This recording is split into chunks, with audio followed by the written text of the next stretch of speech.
Today I'm in the historic royal town of Windsor, where the monarchy has had a foothold for nearly a millennium. The centre of town is very quaint, with row after row of Georgian terraces, along with some good Victorian townhouses. The main attraction here is of course Windsor Castle, but unfortunately, as you're not allowed to film inside it, I've decided to focus this video more on the surrounding Great Park. This avenue here stretches for nearly 3 miles down from the castle. Just ahead. Let's see what it's like. Yeah, just ahead at the end of this nearly 3 mile walk is the large equestrian statue of King George III. As George III was the king who lost America, I'm not sure if this giant statue and walk is meant to be compensating for something.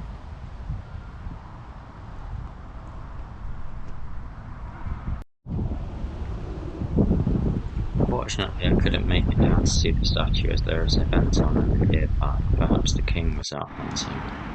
Instead, I had to take a detour via Old Windsor. This is where the Saxon kings had their base of power before the Normans moved to what is now presently Windsor Castle.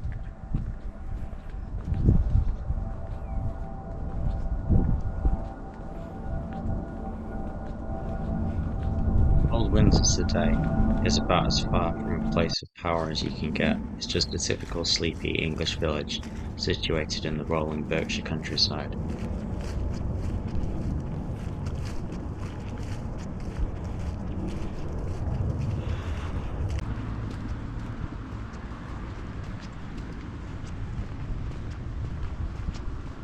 After a scenic country detour, I finally made it back to Windsor Great Park. Great Park started life as a royal hunting ground, but is now open to the general public.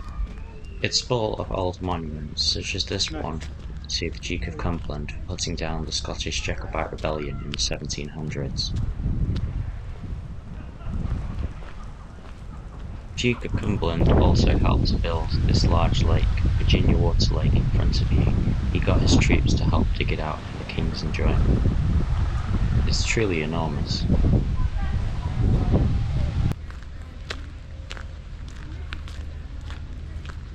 As well as some Roman ruins transported from Libya for decorative purposes, the park is also home to an enormous former airfield known as Smith's Lawn. Today, it's used as a polo ground. However, the main reason I've come to the park is not for royal monuments or entertainment, but rather for the wonderful autumnal colours of the English countryside, which are on full display here in October and November.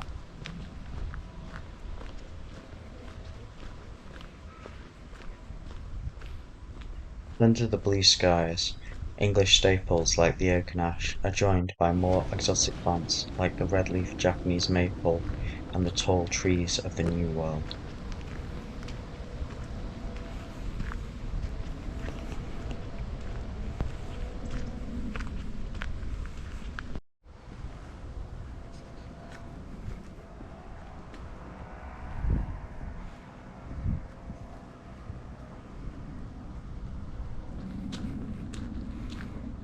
The ground is covered with red and gold leaves at this time of year, and it's a magical experience to be walking down these tree-lined avenues.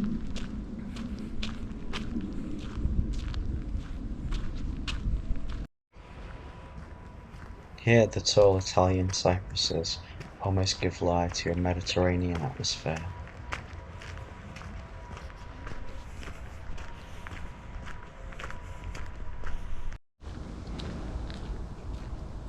Every so often you come to the waters of the Great Lake at the south of the park, breaking through the trees.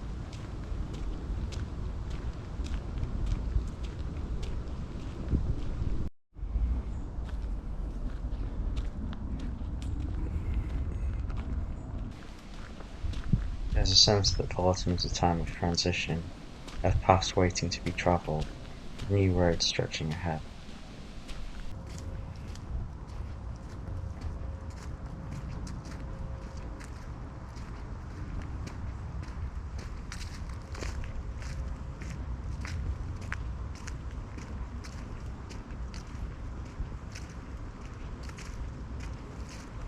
just days like this that remind me that autumn's definitely my favourite season.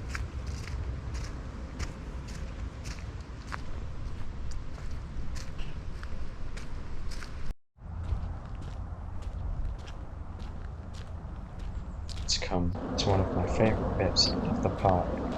In this bit, tall trees, amongst the tallest in the park, from Canada and the New World, rise up to the sky. Beneath them, there's usually a thick carpet of leaves, and these are perfect for making leaf angels in.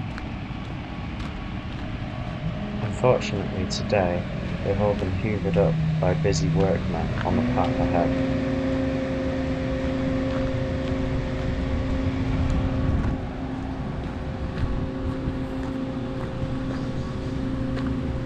Continuing the Canada theme, at the end of this path stands a large totem pole given to Her Majesty the Queen as a gift by the Indigenous peoples of Canada in the 80s. It's now in bad repair and going to be fixed soon.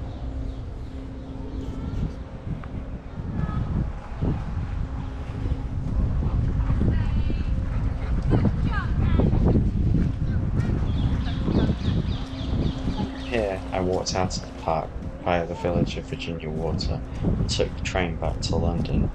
Hope you enjoyed this video and look forward to more adventures soon.